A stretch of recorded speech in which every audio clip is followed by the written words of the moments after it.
A startled Harry dropped his phone when Sasha Walpole appeared in front of the media to correct the passionate night she had with Harry.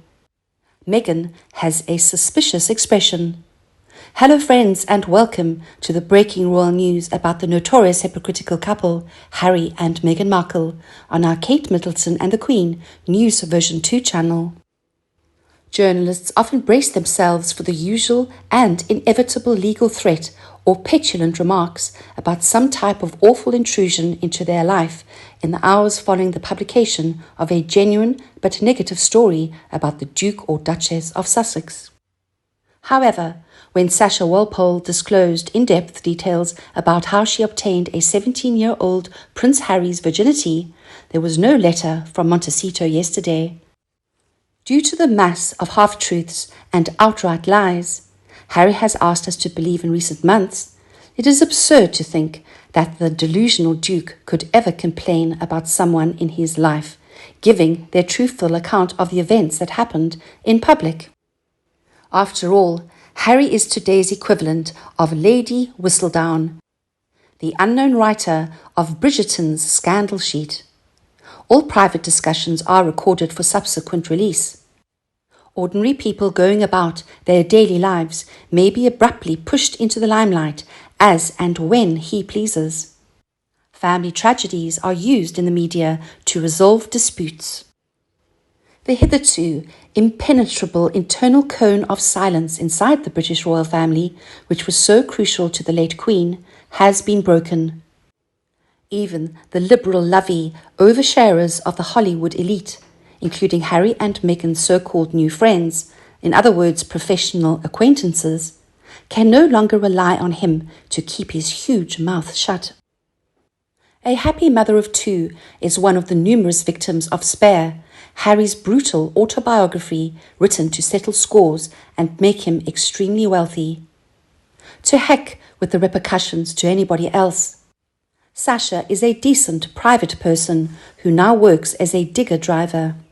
Harry's admissions of a short ride with an older woman who smacked my rear sparked an international search for the identity of the stable girl Sasha, who was previously known to all polo players.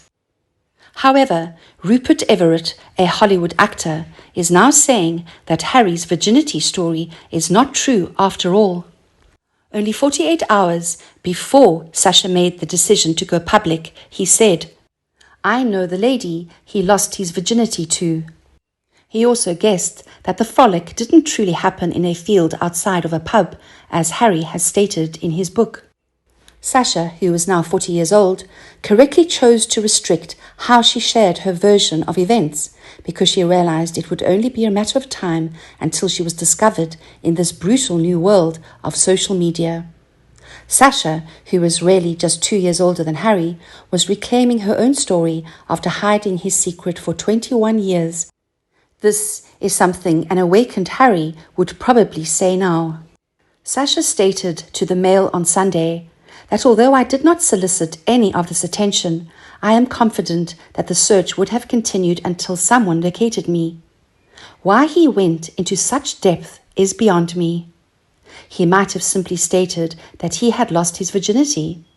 However, he explained where it occurred, in a field behind a bar. If you're not the other party, then that is okay. But if you are someone like me, your world seems to be suddenly growing a tiny bit smaller. Sasha seems to be a nice and normal woman.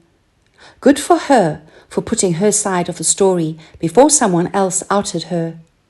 To those saying she shouldn't be publicizing this, she kept this quiet for 20 years now, and Harry has put her and her family in the spotlight. He didn't even have the decency to warn her. Privacy, whatever that means, only seems to matter when it relates to him. She has now shown him more respect than he has shown her. She kept her secret for over 20 years, most likely because she is a decent person and considered Harry to be a friend. She has the right to speak out and take matters into her own hands. Harry gave her no choice when he decided that it was okay to gossip without any consideration for others. because eventually someone else would reveal her identity and she would be in the exact same position that she is in right now. Throwing Sasha to the wolves was just one of several sexist admissions in the tedious book named Spare, where so-called feminist Harry proudly displayed his anti-woman bias. He disparages Pat, the cold little matron at his school, saying that he would stand on the landing below, doing antic dances, making faces, and taunting her as she walked down the stairs. Harry has also disparaged the most prominent female newspaper editor in the nation, calling her a loathsome toad. He also says she is an infected pustule on the arse of mankind.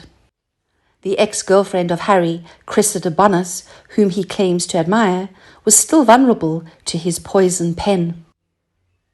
The Duke acknowledges in Spare that the actress was the first with whom he could truly open up with and express his sorrow after the death of his mother.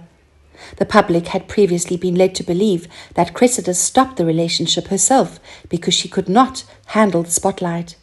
But Harry then chose to broadcast to the world that she was in tears when he left her.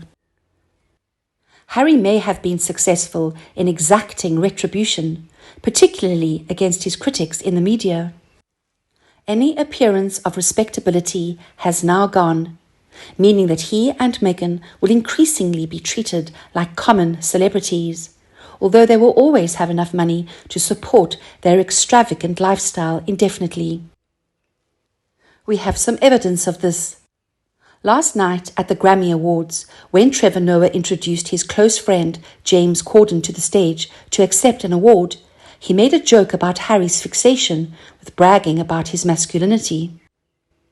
The comedian referred to Harry by saying of the Late Late Show presenter, prompting titters from A-listers present, including Jennifer Lopez. He is also an example of how a man may relocate from London to Los Angeles without disclosing that his penis has been frozen to the ground. It seems sensible that Meghan has launched a campaign to separate herself from Spare after understanding the financial and long-term effects the Tory last month would have on their treasured brand. The Daily Telegraph, one of the few British publications with whom the Sussexes still have a working connection, has learned from sources close to the Duchess that she may have voiced subtle reservations about whether it was the correct decision. An observer expressed her opinion on the book to the newspaper, saying, "Is this how she would have handled the situation? Perhaps not. However, she will always support him and would never have participated in the promotion of such a private endeavor. This was a reflection of his own life, his own experiences, and his own viewpoint. But because her husband has repeatedly shown himself to be petty, vengeful, and hypocritical when it comes to safeguarding his privacy, Meghan's reputation is now inextricably connected to that of her husband." The observer went on to say, "I can see clearly that the Sussexes' choice to leave the European Union was made for personal gain and financial gain, not to better the world as the Duke of Windsor and Wallis Simpson previously attempted to convince us it was." The observer continued and said, "Harry and Meghan will be regarded as the resentful and gossipy ex-royals who had the chance to modernize the monarchy from within, but they botched it all, in my opinion, as their closeness to the royal family fades." Now, what do you think about Sasha Walpole's surprise appearance that made Harry scared? Let us know what your thoughts are in the comments section below. We hope you have found this video helpful. Do not forget to leave a like, share, and subscribe to the channel if you are enjoying it. Now, thank you for watching this newsletter. Goodbye, and see you in the next videos.